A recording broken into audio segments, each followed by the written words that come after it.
to the republic for which it stands, one nation, under God, indivisible, with liberty and justice for all.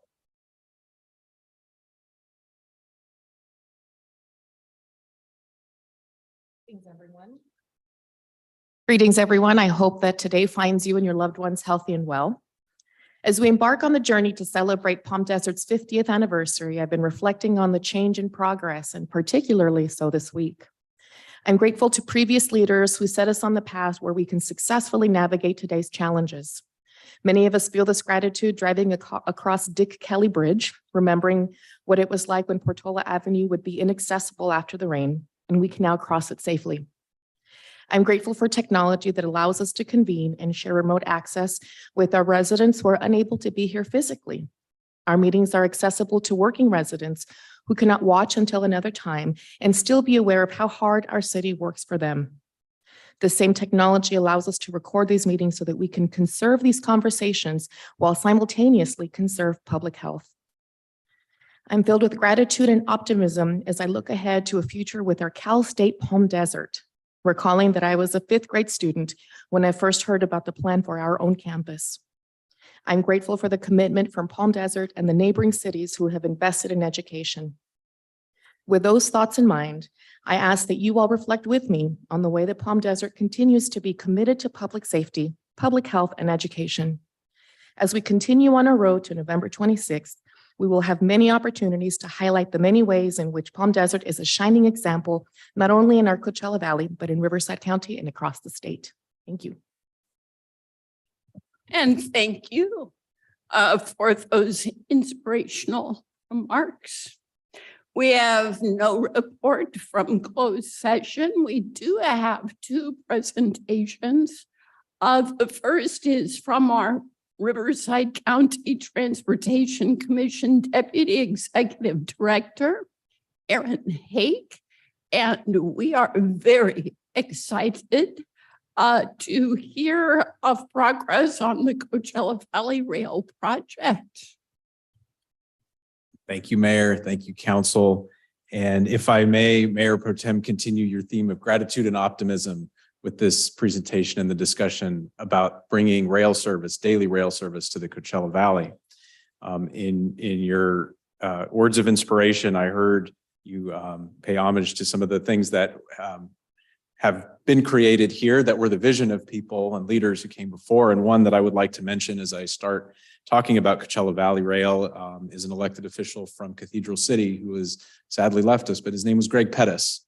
And it was Greg Pettis's vision and dream that was very persistent for many years, along with many others, and including RCTC Commissioner Jan Harnick, who has been our chairperson of our commission, to keep the vision going to make daily rail service to the Coachella Valley, not just a dream, but something that we could all someday enjoy. And so I'm very proud and pleased to present to you where we're at with Coachella Valley Rail.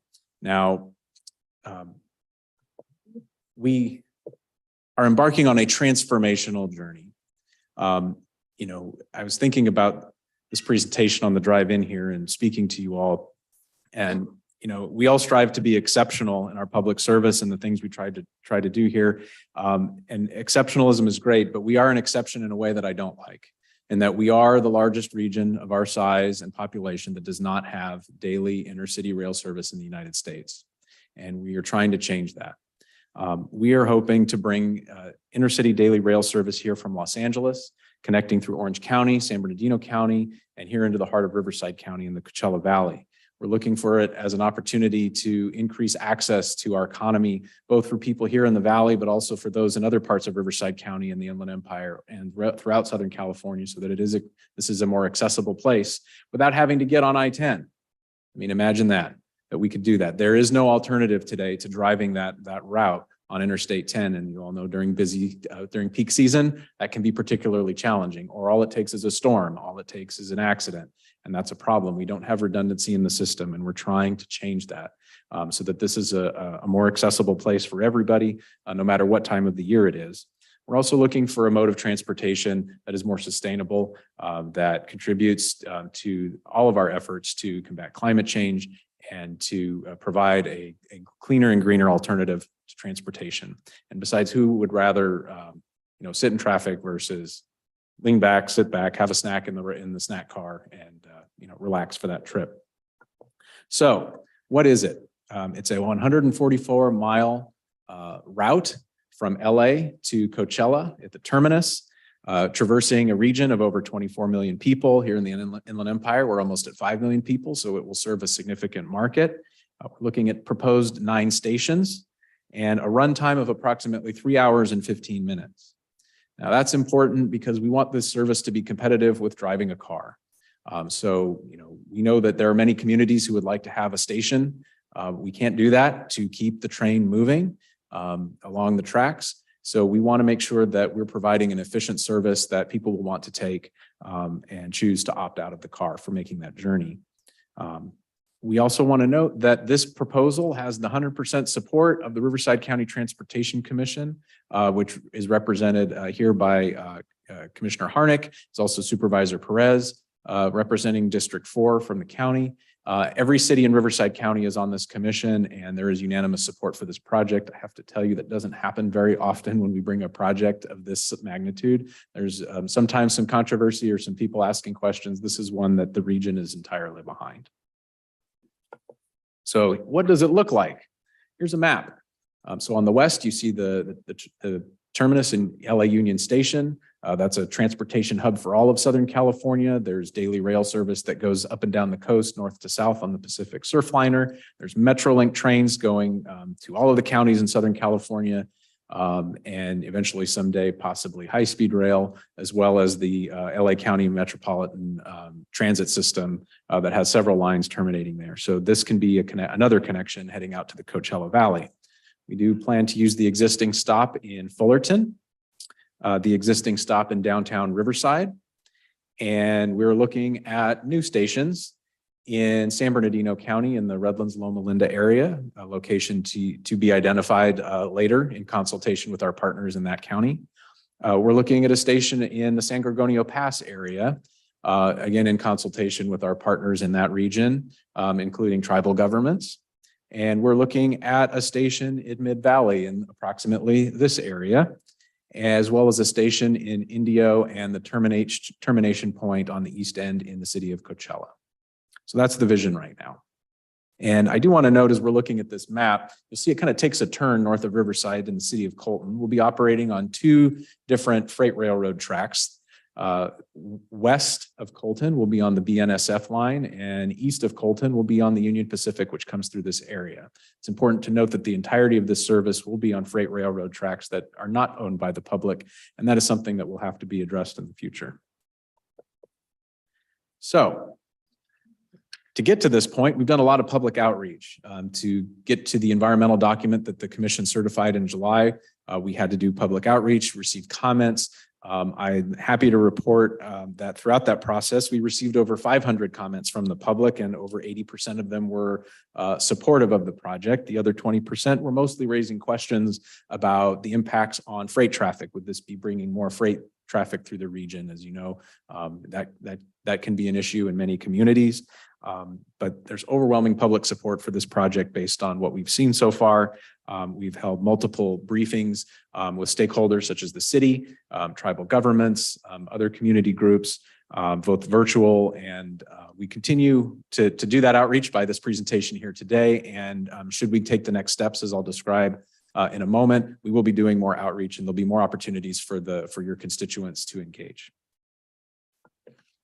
So where are we now? Actually, this doesn't tell the whole story. The vision for this project started in 1991, and we just didn't have a slide big enough to put all of everything that's happened on here. But it really got momentum back in 2016 when we received a grant from Senator Feinstein, or through her office, and the Federal Railroad Administration to begin the environmental document we just completed, which was the Tier 1, very conceptual level environmental document. And what we're trying to do now is get the funding for Tier 2. This is going to be the more specific study that looks at things like stations. It'll look at the impacts on the communities of adding the 3rd track. We will need to add another track. There's 2 tracks out there on Union Pacific's line. In order to run this service, we'll need to add a 3rd track east of Colton. That is a lot of miles of track. And so we do need to take a look at what this means from an environmental, traffic, all sorts of different angles to make sure that we're doing the right thing. So that process hopefully will begin soon. And then once we finish that environmental document, we'll be able to begin designing the project and then constructing it and then running service. So we still need more money to get that second phase of that environmental document complete. We've put together about $40 million of the $60 million that we need. That is a lot of money for an environmental document. But again, this is a 144-mile route. So it is an extensive process.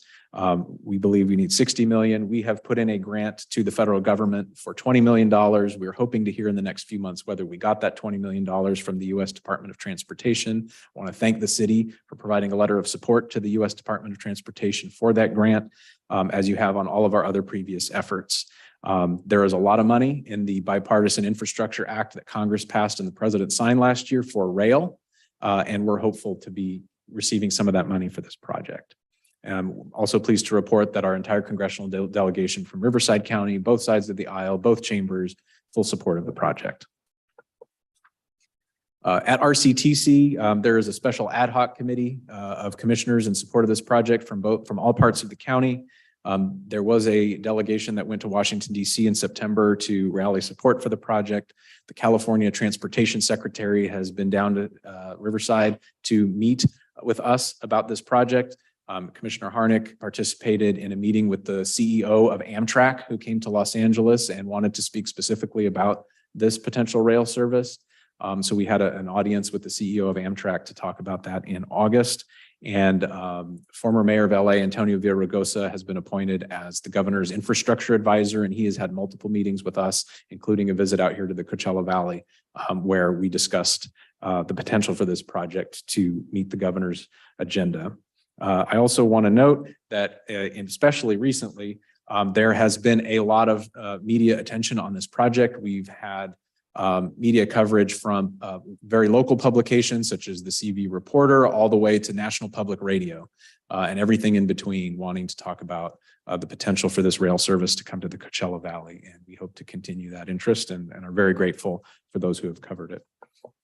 So as we go forward, you can stay in touch. Your constituents can stay involved. There is a special project webpage here, rctc.org/CVR. Our other contact information is on the screen. There's a way to sign up on the website for people to put their email address in. They can get email alerts about what's happening as we go forward and stay in the loop. We welcome everybody's input along the ride. So thank you for allowing me to present this to you and to your community. I'm happy to take questions. And before questions, let me just see if our representative to RCTC has anything to add.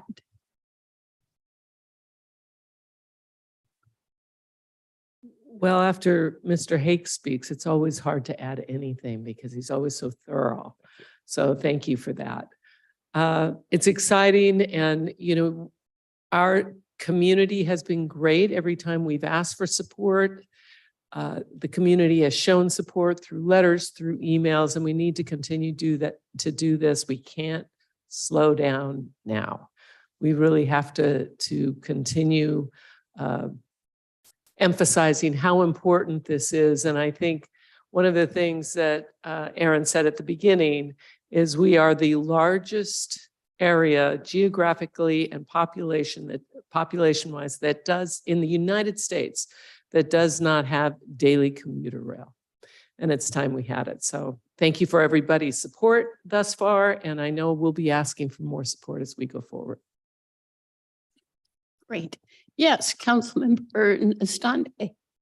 Well, this is very exciting, and thank you, Councilmember Harnick. I know you talk about it on a regular basis to keep us informed, and looking forward to it. You mentioned needing a third track. And why is that? And what's the biggest challenge in order to make that a reality? Excellent question. So let's think about this as if we were in a car and we were driving, let's say, through the Badlands before we added that third truck lane. And we're going up a steep hill and we can't pass the truck. And so if we transfer that analogy to the rails, the issue is that if we have a more speedy passenger train that we need to make a 3 hour and 15-minute, time from end to end, and we're behind a Union Pacific train that's pulling freight up the pass or going down the pass, that makes it very difficult. And so so that's basically the answer is in order for the efficient movement of the passenger train, we would need to do that. The other issue is, as we're all probably well aware, there's more and more freight coming through those ports of LA and Long Beach and headed out this way. And so the freight tracks are very congested. And so if we want to get the passenger trains out of that congestion, we'd need to do that.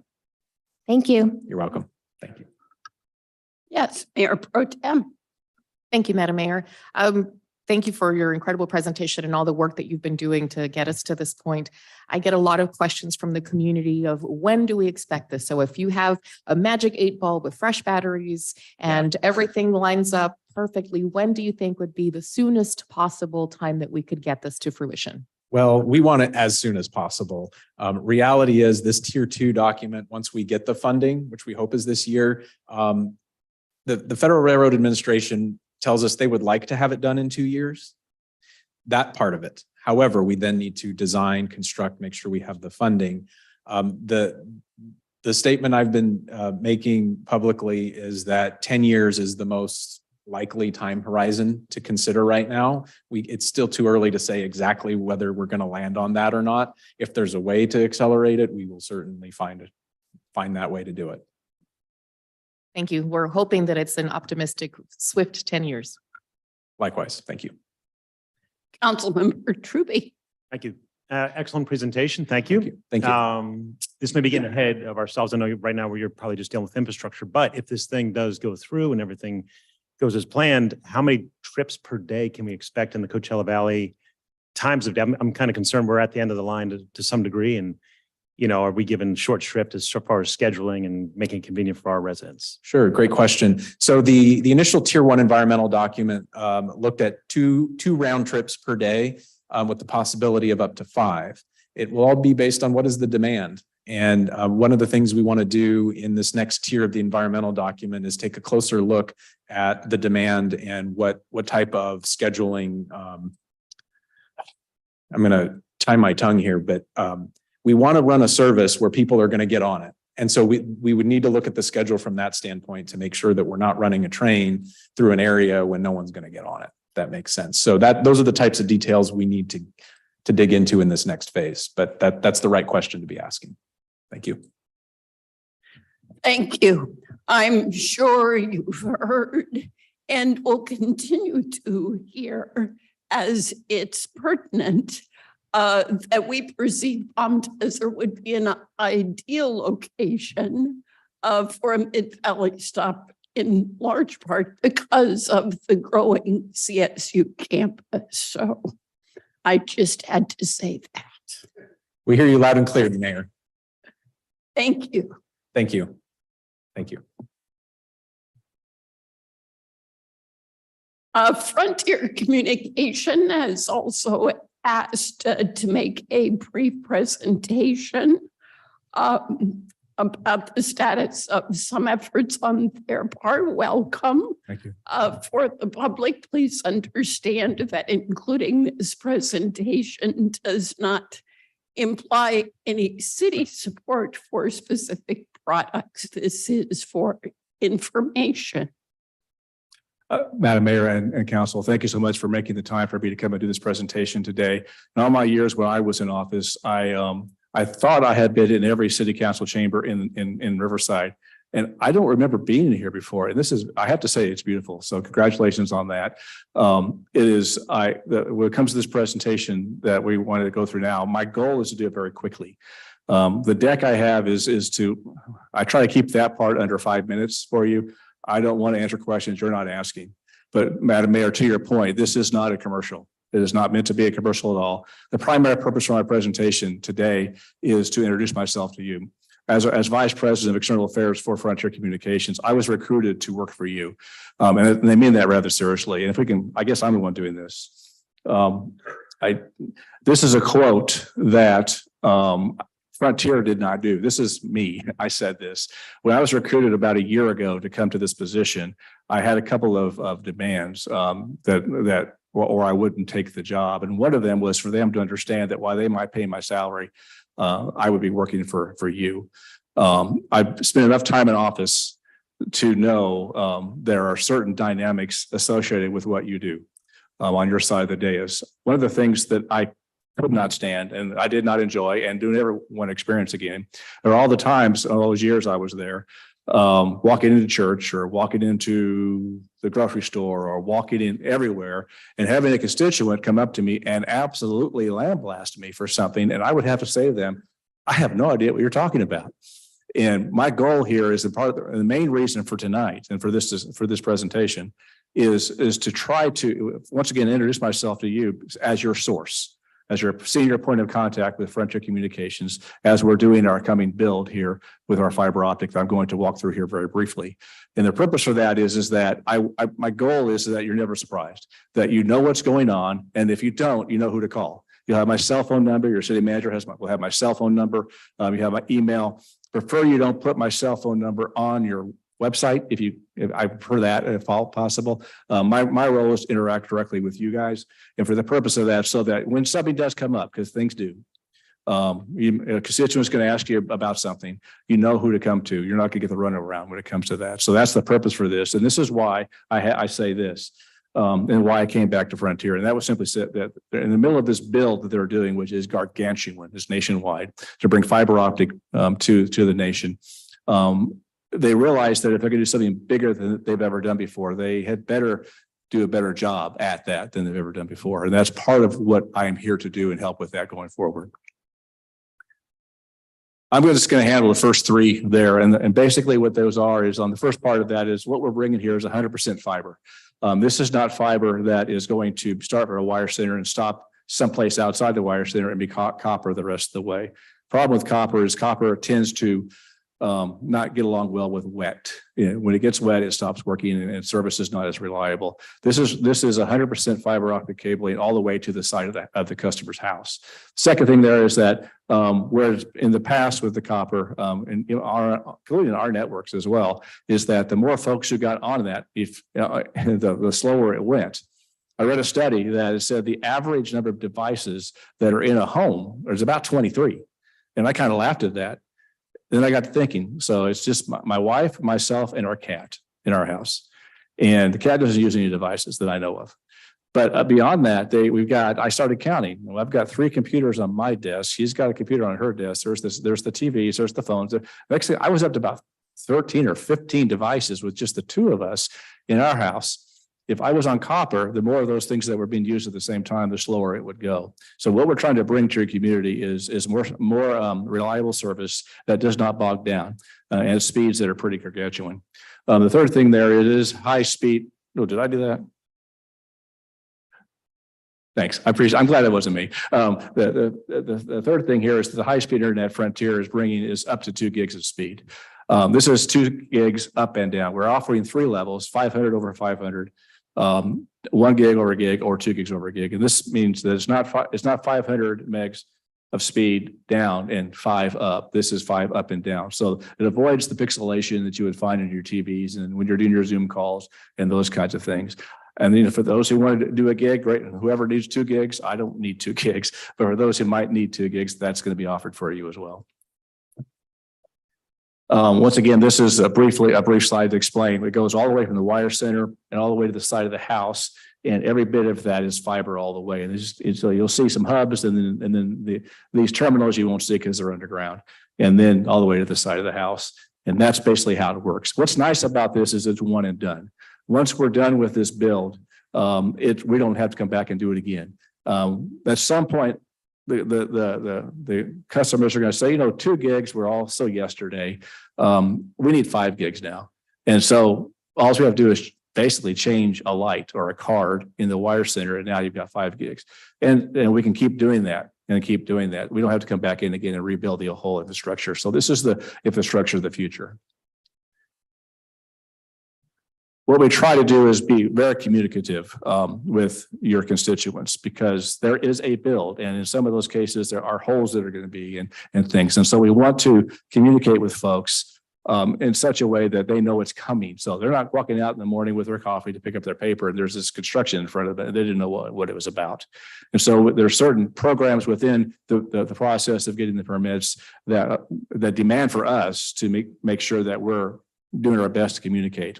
And so you'll see yard signs, but the construction door hangers are a big deal. The issue with that is that if any of your constituents are like I am, which is I walk out my front door or in my front door rarely. I go inside, in and out my garage. And so basically my front door is basically a collector for door hangers. And so every so often I go out and pull them all off the door and throw them away. I won't even look at them. That's going to happen here in Palm Desert. And so sometimes we have tried to alert your folks it's coming with that method, and they did not realize we had done so. And you might get a call. When that happens, call me. That's what I'm here for. And so we'll take care of that customer, make sure everything is explained as well. But your staff has been. Could I just stop you 1 second Yeah. to feature something? Okay.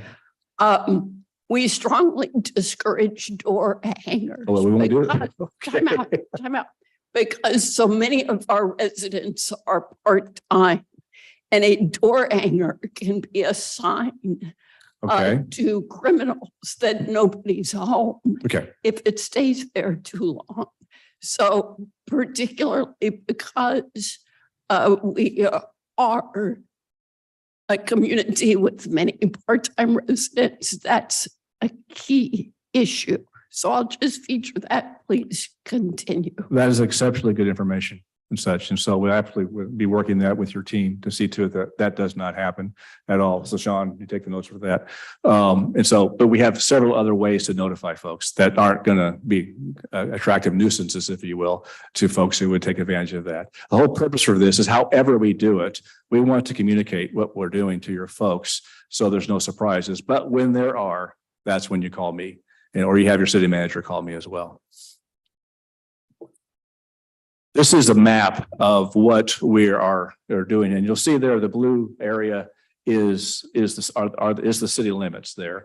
Outside, you see the red polygons outside the city. That's because the Wire Center also feels parts of other outside your city boundaries. You'll see 3 areas there with the arrows where I think it was under the FiOS build way back when Verizon. They've already built those out. There are about 22,000 what we call CLs, customer locations within this build. We're doing about 6.2 thousand within that we're working with your staff on. The rest of the stuff within your city is HOAs. I've lost count of how many HOAs you have in this city and such. We have reached out to, I think, 60 plus so far. We're continuing to do so to work with them to get permission and work with them to build within their areas of responsibility. So but this basically represents, and we can talk about this if you have any questions later. This represents the build itself. It's rather big. This is not supposed to be a commercial, which just talks about the 500 up and down, the gig service, and then the 2 gigs. We'll pass on to that so it stops being a commercial and go on to the reason for the prices being so low is we have divorced ourselves from content. We are not providing the big video packages where you buy, get 6,000 channels of which you watch 3. This is basically huge pipelines of uber fast internet service through which you can stream whatever you want to stream. So if you want HGTV, you just get HGTV. If you want Disney Plus, you just get that, and you stream that as opposed to having overbought, if you will, and it allows the price to go way down. For me, it was a third of what I was paying when I had the packages before, and so it becomes very affordable. On top of that, we also comply with the affordable issues with folks who need help. And we have a whole program for them as well to where they have access to this internet at much reduced prices as well. So I'm not sure if I was under 5 minutes for this part, but this is the part where I say I'm open for any questions you might have.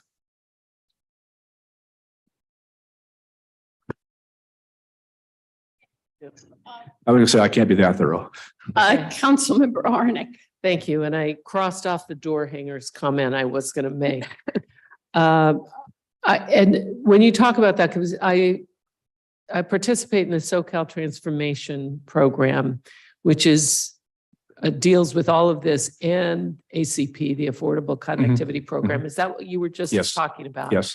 So will you be a participant in assisting our community members in being able to sign up? Absolutely. Okay. And let me stop you right there if I could. If you have a constituent that's having trouble with that now has risen to your level of information, now you call me and I'll see to their help. Well, I think it's going to be a community-wide. I had that actually on my council member comments to talk about the Affordable Connectivity Program because I wanted to make sure that we were working on that. It's good to know that we can consider you a partner Yes. in getting our community members signed up for that. And the other thing, have you connected with the Coachella Valley Association of Governments? No. I mean, other than me, and I can interact with them, but we're not officially members, no. Well, I wouldn't expect you to be a member, but I'm asking that because they have through their CV Sync, which is the synchronization of all the signals throughout the valley. At the same time, they ran conduit for fiber. So I would not like the idea of us double doing or digging twice. So I would think that CVAC would be a logical connection for you. The bill that I'm speaking of here today is what we call FTTH, which is fiber to the home. But by virtue of the fact we run by everything to get to those homes, therefore there's fiber in place. And so, but we have another silo, another part of the company that will then interact, and I'll make sure that happens. So that, we don't need the redundancy there. We can make that happen. Great, thank you. Well, that took Great. one of my council comments away too. Thank you. I think that's it for questions. Good. Thank you. Thank you. Thanks for your time. Appreciate it. Any city manager comments? No comments today. Thank you. Which brings us to council member comments. We'll rotate our starting place, and council member Nastante, we'll start with you. No comments this evening, Mayor. Thank you. Mayor Pro Tem. Thank you, Madam Mayor. My comments this week is just a great deal of excitement and enthusiasm for our lovely arts program. We have some wonderful additions that are coming, and in particular, the ability for our residents and guests to be able to learn about all of the public art we have on 111, and forthcoming, the public art that we have in the park. So this is an ongoing project that has been in the thought process that is now coming to fruition. And so with the access of a QR code, residents will be able to pull up information about the artist and what inspired them. So not only will we get to take it in visually, but understand what makes the art such a great part of our city. So I'm excited to be able to provide more info as that comes along, but it just means our city is getting more beautiful and the art is more accessible. Terrific. Councilmember Trube. No comments this evening. Thank you. Councilmember Harnick. Thank you. I just have a couple because I've exhausted them with other questions and comments earlier, but it is National Staying Healthy Month. Just thought I'd remind everybody of that. And I am serving on the State Policy Committee for Cal Cities for Transportation, Communication, and Public Work. So we've heard a couple things that fall under that umbrella, and I will be keeping our community updated to the progress of those issues and how that looks in Sacramento with policies that we should perhaps have a say on. Thank you. And just one item from me, of course, Monday coming up is the observance of Martin Luther King Jr. holiday. I'll be representing us over the weekend at a valley-wide observance, and we will present our city's proclamation then. But I certainly encourage all of us to use this holiday as a way to reflect upon the power of peace in both our personal and our civic affairs. Which brings us to the opportunity for public comment on topics which are not on the agenda. This is your opportunity to call our attention or the public's attention to a topic of interest, and you have up to 3 minutes to speak. Speakers may attend either in person or using the hybrid option. And if we have those in the hybrid world, I'll invite the city clerk to give them some instructions in just a moment. Because the Brown Act does not allow us to take up issues which are not on the published agenda, we won't be able to engage you in conversation here about your topics, but we may briefly let you know the status of work underway or refer a matter for follow-up. So I'll start with in person, perhaps, Mr. Clerk, and then we'll go to the instructions. First, I have a card for Joseph Skarna. Are you with us? Thank you. Please restate your name and place you live if you're so inclined. Sure. My name is Joseph Skarna. I live in Palm Desert off San Juan Drive. I like to bring up today about safety, traffic, more specific. I was wondering how much money is being dedicated from the sheriff's contract toward traffic safety in the evening. We had a terrible accident on Fred Waring and Adonis, which killed 3 elderly people. And that Monterey Fred Waring intersection is a place where red lights are run, where pedestrians have to dodge cars even when they have the walk signal going. In the daytime, in the evening time, it's the speed. I do believe our speed limits are proper, but they're not being enforced. So Fred Waring's like a corridor that's just like a racetrack at night. There's nobody on the street and they're speeding through Monterey, trying to beat that light. I don't know what the reasons behind that accident were that killed those 3 people on Adonis Street, which they were making a turn onto Fred Waring. But we're having a lot of problems with this, and we would hope that, I would hope that we could look into maybe a little bit more traffic tickets at night. I know they do a great job, the sheriff's department, during the day. They're on that Fred Waring up by Palm Desert Country Club in that corridor, which is another speeding area. And they do a great job patrolling that during the day. But I'm thinking, what about at night when there's no cars on the road and you got those young drivers driving and using as a racetrack? That was my comment for today. Thank you. And thank you for that perspective. Mr. Alman, could you look into that and let us know? Absolutely. We'll get on it right away. Next are Aaron Sullivan Moore and Alyssa Williams. I'm just guessing it has to do with the Chamber of Commerce.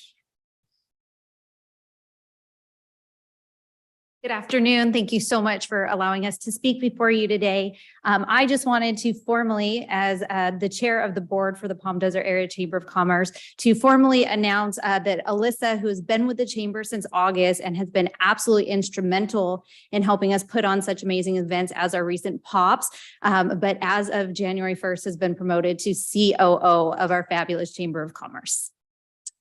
Yay! Thank you. And I just want to say thank you and introduce myself and let you know that I'm there at the chamber every day. Should you need anything, give me a call. And I really look forward to working more with all of you. Thank you. Thank you. And I do want to publicly thank you for a terrific police officer and public safety event. For any of you who are not familiar with this luncheon, It exists to give every single jurisdiction in the valley the opportunity to honor one of our first responder heroes. So it's a big event to produce, and I really think the one you just put on was one of our most successful ever. So thank you. Thank you so much for that. And thank you for the ongoing and continued support of the city. And Lorraine Salas.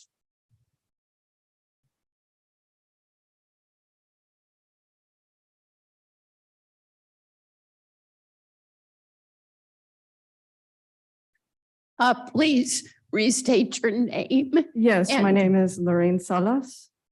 Welcome. Thank you. Yes, I've resided in the city of Palm Desert for over 10 years.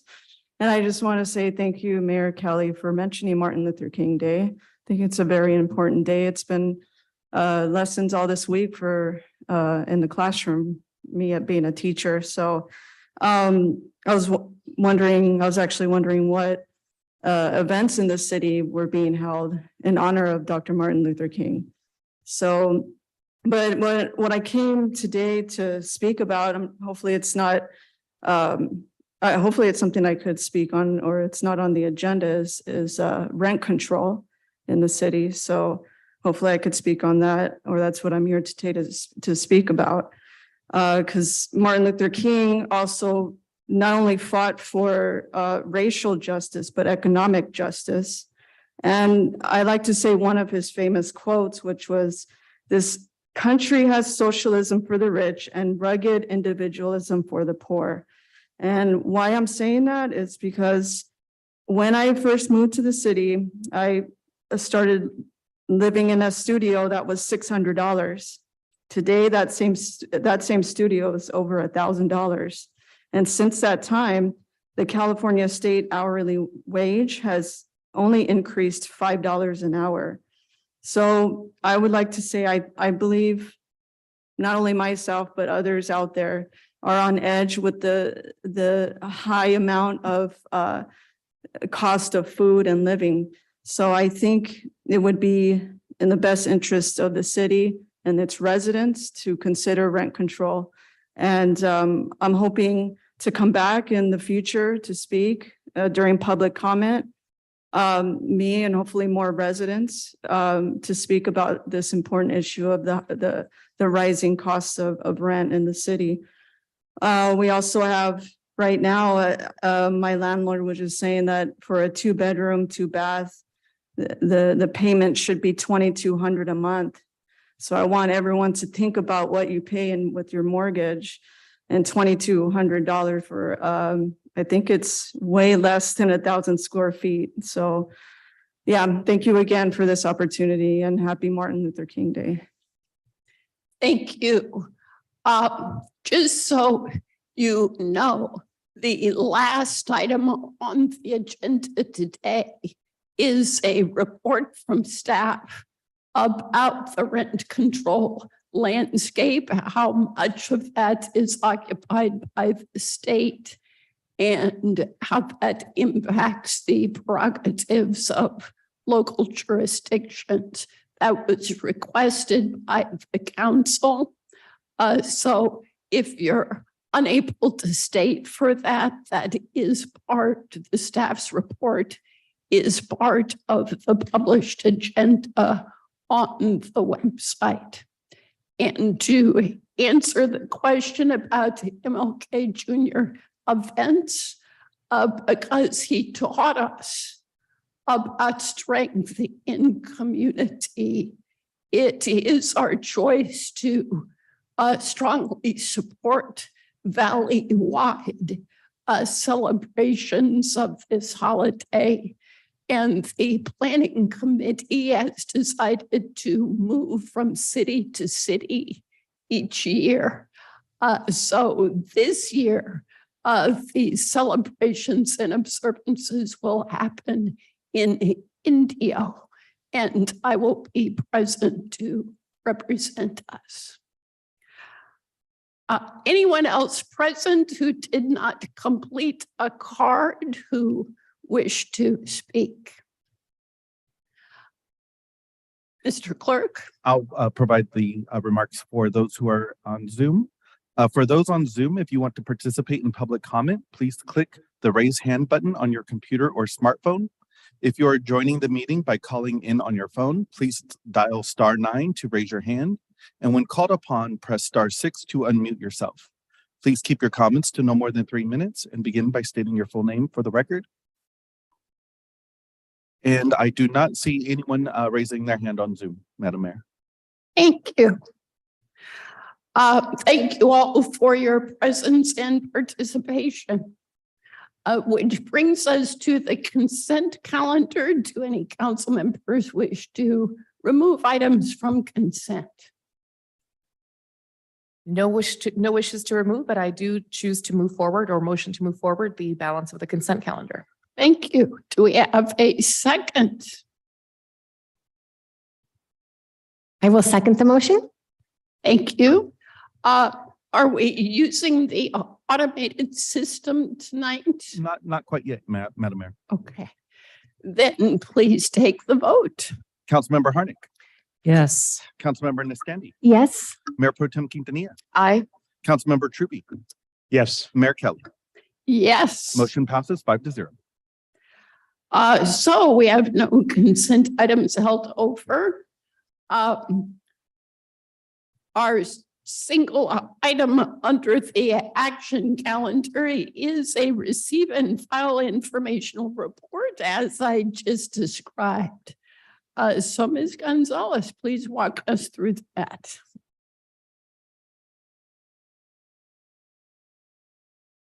Good afternoon, Jessica Gonzalez, excuse me, Housing Manager with your Economic Development Department.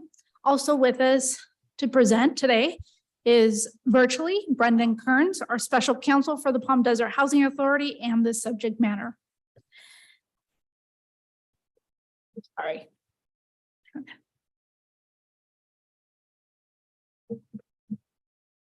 The goal of today's presentation is to provide a broad overview of state law regulating market rate housing rent increases for residential rental properties.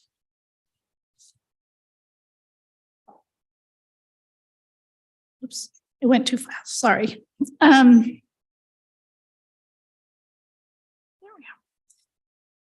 go. The presentation will cover 3 primary topics. I will be providing a summary of Assembly Bill 1482.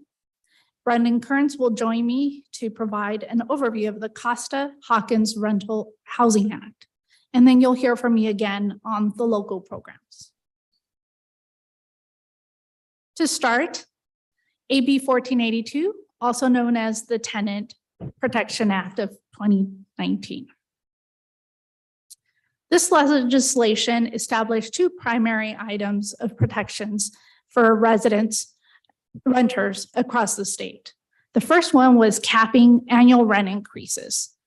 This capped where owners could not raise rents more than twice over a course of any 12-month period.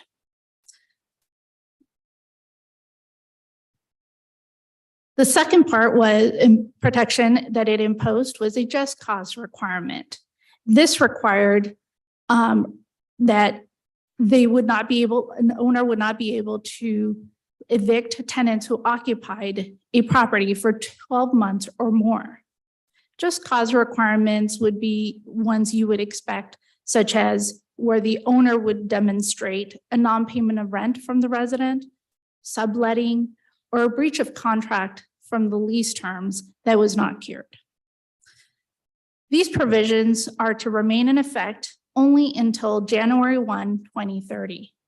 Though it is possible that these provisions or this state legislation could be extended, its term could be extended by the legislators during the period prior to the termination of this legislation time, as they have done in the recent housing laws. AB 1482 not only capped the number of times that rent increases could be imposed, but it also limits the amount of rent increases. Over the period of a 12 months, the rental rate cannot be increased more than 5% plus the percent change in cost of living, or 10%, whichever is greater. The provision does not provide what some may refer to as vacancy control, which means when the tenant vacates, the landlord or the owner can impose a change in the rent price to whatever rate they choose. AB 1482 does have exceptions. The exceptions do not apply to certain housing categories, such as deed restricted properties. For instance, the Palm Desert Housing Authority properties that provide a deed that are restricted to affordable housing. Another type would be college dormitories and housing that was issued a certificate of occupancy within the previous 15 years. Now I'll ask Mr. Kearns to join me in providing the Costa-Hawkins Rental Housing Act overview. Thank you, Jessica. I just want to confirm, can everyone hear me okay? Yes. Yes, okay, great. Mayor, council, members of the public, it's great to be with you today. Yeah, just to kind of set a little more context here, we do have this fairly recent state law that Jessica just explained that's providing the statewide baseline. What I'm going to talk about for matters like rental increases and so forth. What I'm going to talk about is a law from a few decades earlier that's looking now at certain constraints on local rent control efforts, right? So what the state's doing here is its actions are not in effect creating any rent control. They are putting certain limits on what cities might potentially do, right? And how do they do that? They exempt certain types of properties from any local rent control ordinance. Significantly, most single family homes, and as noted here on the slide, a dwelling or unit that received a certificate of occupancy after February 1st, 1995.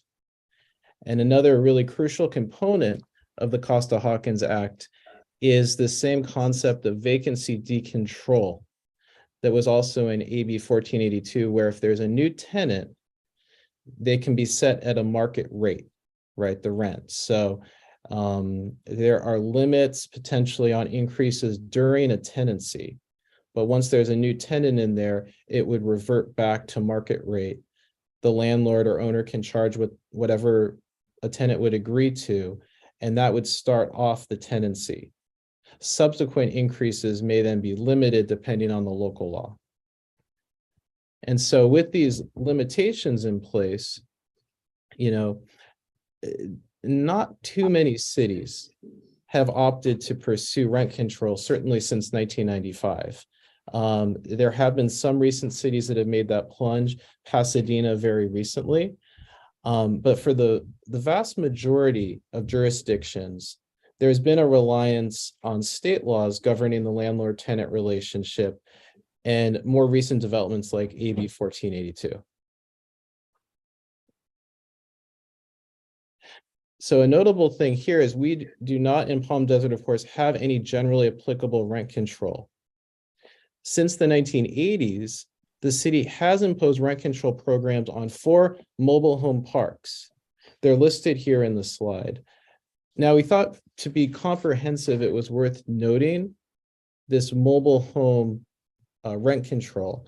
But I just want to be clear that the concepts like Costa-Hawkins and AB 1482 that we discussed previously do not directly regulate mobile home parks. And I'll pass the baton back to Jessica to wrap up with a brief discussion of some local programs. As mentioned, most cities have relied on AB 1482, as well as other state laws on rent increases. Cities across California have implemented a variety of programs concerning rent increases, which include educational, outreach, mediation. Our city, the city of Palm Desert, does fund Fair Housing Council of Riverside through our CDBG program to provide some of these forms of programs where they are a neutral nonprofit organization and is available both to landlords and tenants offering services to assist them. Their services include the mediation, education, and outreach. I'm happy to answer any questions. And so is Brendan. Questions from council? Thank you. This is vastly more thorough than I was expecting, but it's very, very helpful information. It so happens that the resident concern which gave rise to my request for action was from a property occupied after 1995. So our capacity to address their concerns is clearly restricted. So this is before us for receive and file. Would someone like to move to do just that, or Mayor Pro Tem? Sure. As we're going through the information, something that popped up is today, and as I was going through my email, there was something from the Coachella Valley Economic Partnership, and I found it very interesting that they were addressing not only the average income, but the mean income in our city. And I was surprised to see how many of our census tracts actually show a very low average or mean income. So I was wondering, how does our city compare to others? And I think that this is maybe an internal conversation we've had that I think our general residents may appreciate knowing how we fare compared to other valley cities in terms of rent control. In our valley, the only city that has adopted rent control is Palm Springs. All other cities, as we did engage in reaching out to our neighbors, have not adopted any rent control or any other further regulated rent control or provisions to restrict rent increases. And Jessica, just to kind of supplement that, and we're talking about generally applicable rent control for market rate housing, right? As distinct from mobile home parks. Because I know, like, obviously we and some other jurisdictions also have mobile home park specific rent control. That is correct.